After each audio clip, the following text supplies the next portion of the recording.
परम आदरणीय assistant security commissioner थाने Shri Atul Kshirsagar sir, दीवा पोस्ट पर स्थानांतरण पर आए हमारे साथी श्री हनुमान सिंह साहब, हमारे बहुत अजीज विजय भोईर सर, आदेश भगत जी, चौबे जी, सभा में उपस्थित हमारे वरिष्ठ निरीक्षक साथियों, हमारे प्रिय भाई लोग, और सौभाग्यशाली रहा मैं कि जाते जाते मेरे सारे रिलेटिव्स भी आज हमको यहाँ पे समय दिए। यहाँ पर आए सभी को मैं अपनी हृदय की गहराइयों से आभार व्यक्त करता हूँ, स्वागत करता हूँ।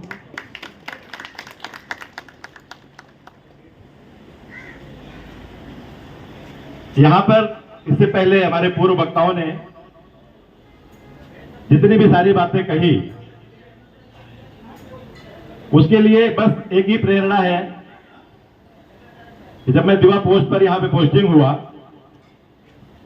मुझे बिल्कुल भी अंदाजा नहीं था कि मैं कभी दीवा पोस्ट पे इंस्पेक्टर की हैसियत से पोस्टिंग हो पाऊंगा, पर प्रशासन ने ट्रांसफर कर दिया मेरा यहां पर। और दीवा पोस्ट के बारे में पहले से ही काफी प्रचलित है। दीवा के गांव वाले बहुत, कोई शब्द नहीं बोलूंगा, पर बहुत अच्छे हैं, बहुत डेयरिंगबाज हैं।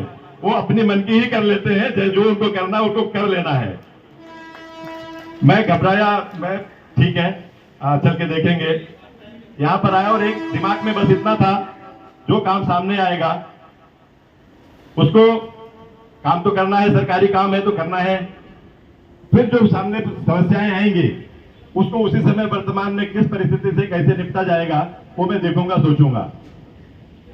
मेरा सौभाग्य है कि मैं यहां पर आते ही, जैसे आज कार्यक्रम रखा गया है, ऐसे ही हमारे पुराने जब मीना साहब थे उनका भी ट्रांसफर का कार्यक्रम रखा गया था, और उस दौरान हमारे ये विजय भोईर साहब और आदेश भगत साहब, आरती मैडम, ऐसे कुछ चेहरे हमको उसी दिन मिल गए। मैंने दिमाग में ठान लिया कि पहले इन्हीं के साथ में अपने को पकड़ना है, इन्हीं के साथ में इनसे सलाह लेनी है, जिस तरीके से जो अच्छा से अच्छा हो सकेगा हम लोग मिल के साथ में काम करेंगे। वो उसके बाद फिर सर लोगों का सानिध्य मुझे मिलता रहा। कई बार मैं इन लोगों को फोन करके भी, कभी चाय पे, कभी किसी तरीके से मैं बुलाने का प्रयत्न करता था। और आदेश भगत जी हमारे डीआरयूसीसी के मेंबर भी हैं, विजय भोईर साहब भी हमारे डीआरयूसीसी के भी मेंबर भी, साथ में उनके सर चिटनीस है थाने के।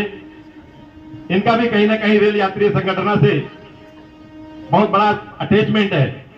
ये दोनों जन का मुझे हमेशा परामर्श मिलता था, गाइडेंस मिलता था, सर अपने को ये काम करना है, ऐसे करना है, बहुत ज्यादा भीड़ होती है यहाँ पे सर, उसके लिए हम लोग क्या कर सकते हैं, गाड़ियां यहाँ पर नहीं रुकती है, लोगों को सुबेरे चढ़ने को नहीं मिलता, उसके लिए हम लोग क्या कर सकते हैं। गेट पे इतने सारे लोग एक साथ में, एटलीस्ट उस समय का एवरेज हुआ करता था, कभी कोई दिन ऐसा गुजरता नहीं था जिस दिन हम लोग को डर नहीं लगता था कि कोई इंसिडेंट ना हो जाए यहाँ पर। और एक्सीडेंट भी इस तरीके का होता था कई बार कि पूरी क्षत विक्षत शरीर हो जाती थी, 10, 15, 20 मीटर में वो पूरे बॉडी के पार्ट्स फैल जाते थे, इतनी बुरी तरीके से हुआ करती थी। हम कई बार हम लोगों ने, ये साहब लोगों ने हमसे बोला कि आप ये तो इसको कहीं ना कहीं अपने को रोकना पड़ेगा सर। फिर हम सब ने सामूहिक प्रयास किया, और कहते हैं कि जब कोई चीज को मन से करने की प्रयास करो तो उसमें रास्ते मिलते जाते हैं, ब्रह्मांड की शक्तियां भी अपना साथ देती हैं। मुझे लगता है कि इन्हीं सबका नतीजतन, जैसा कि विजय भोईर साहब ने बताया, डीआरएम साहब का भी आगमन हुआ। उसी समय हमारे पास में यहाँ पे हमारे बहुत प्रेरक, इंस्पिरेशन देने वाले सीनियर डीएससी श्रीमान ऋषि कुमार शुक्ला जी का भी स्थानांतरण हो चुका था। ये लोग पहले ही आपस में ऊंचे लेवल पे मिशन जीरो डेथ का एक प्लान बना लिया था, क्योंकि इनके भी दिमाग में थे कि मुंबई में, पूरे मुंबई में हर दिन एटलीस्ट 50 से लेके ज्यादा, 50 से ज्यादा लोगों की डेथ की, इंजरी की या तो डेथ की रिपोर्ट वहां हेडक्वार्टर में होती थी।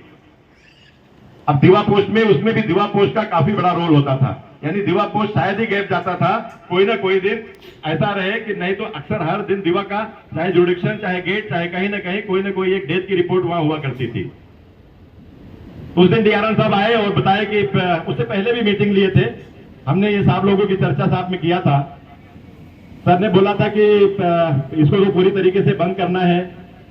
हमने अपनी समस्या साथ में रखी सर, इसलिए नहीं कर सकते अभी हम लोग, क्योंकि ये जो एफओबी है सीएसटी साइड वाला, उसकी चौड़ाई भी कम है और कई सारे ऐसे हैं जो दिव्यांग टाइप के लोग हैं, जो बुढ़े लोग हैं, जो सीढ़ी को चढ़ नहीं सकते हैं। तो 2-3 महीने पहले ही डीआरएम साहब ने एश्योर किया था कि हम दोनों तरफ एस्केलेटर लगवा देंगे, उसके बाद आपको 100% ये काम कर लेना है। हम सबने भी आपस में डिसाइड किया कि ठीक है, एस्केलेटर लगते ही हम वो काम को जरूर करेंगे। वो दिन भी आया 16 अगस्त 2023। यहां पे एस्केलेटर दोनों तरफ चालू हो गए आनंद फानंद में, और इसमें सब विजय भोईर साहब, आनंद साहब, अपना आदेश साहब और भी श्रीकांत सिंधे साहब, बहुत सारे लोगों ने अपना अपना अलग प्रयास किया। बुकिंग भी चालू कराया और एस्केलेटर भी बनाया। डीआरएम साहब आके बोल दिए आप एस्केलेटर बन गया है मिस्टर तिवारी, आज के बाद से यहां पर एक भी घटना होनी नहीं चाहिए, ये आपकी जवाबदारी है। कह तो दिया साहब ने, पर दीवा गांव, दीवा के लोग जिनको कि कभी भी किसी से बात करो, साहब ये मेरा 7/12 है, ये मेरे 7/12 में से आपकी रेलवे गई हुई है, जैसा मैं चाहूंगा वैसे ही आपको करना पड़ेगा। ये मैं बराबर यहां से जाता हूं बचपन से और ऐसे ही क्रॉस करके जाऊंगा। हमने बोला साहब, रेलवे गांव वाले और बाहर वाले को नहीं पहचानेगी, पहचानती भी नहीं है। मैं आप लोगों से यही निवेदन करना चाहूंगा, ये हम सबके हित की, लोगों की जान बचाने के लिए हम लोग यहाँ पे धूप में बारिश में अपने आप को खड़ा रखने के लिए प्रेरित कर रहे हैं। आप सभी का सहयोग चाहिए। और सच में मैं इतना अभिभूत हूं, मैं इतना अनुग्रहित हूं दीवावासियों से कि मेरे उस दिन के बाद से शायद ही कोई इस बात को लेकर मेरे सामने कोई आया हो। स्टाफ के साथ में फिर भी बहुत सारे लोगों ने, जिनको पता नहीं थी, मुंह बजाया, झगड़ा किया।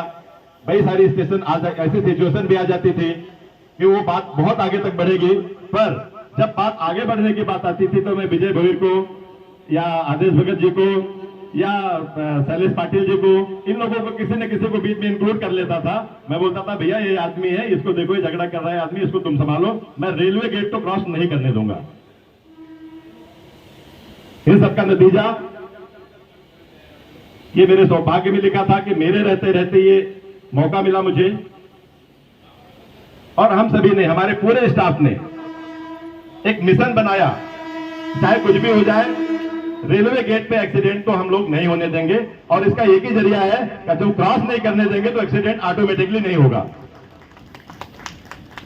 मैं अपने सारे स्टाफ का अपने हृदय की गहराइयों से आभार व्यक्त इसलिए करता हूं क्योंकि इंचार्ज का एक काम है कि भाई आपको यहां जाना है, इस बीट पे कंटिन्यू आपको ड्यूटी करनी है। इंचार्ज 8 घंटे वहां पे खड़ा रह के नहीं ड्यूटी देख सकता, नहीं कर सकता। मैं इनके इसलिए आभार व्यक्त कर रहा हूं कि इन्होंने खुद से मन में अपना एक मिशन बनाया।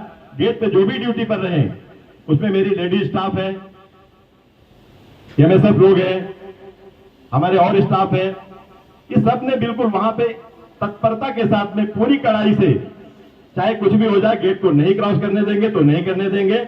इन सब का नतीजा निकला कि आज हमारे आरपीएफ का नाम, आज हमारे आरपीएफ की छवि जो दीवा गांव में गई, उसके लिए पूरा जीवन भर मैं भी अनुग्रहित हूं, मेरे आरपीएफ स्टाफ भी अनुग्रहित है, और दीवा वालों को, दीवा गांव वासियों को मैं बहुत हृदय से आभार फिर से व्यक्त करता हूं। समय काफी हो गया है, धीरे धीरे अभी हम लोग का समय काफी पहले ही क्लोजिंग का था, पर धीरे धीरे समय ज्यादा निकला है। मैं अपने स्टाफ के साथ साथ हमारे मंचासीन आदरणीय Atul Kshirsagar sir, assistant security commissioner साहब का भी बहुत धन्यवाद दूंगा।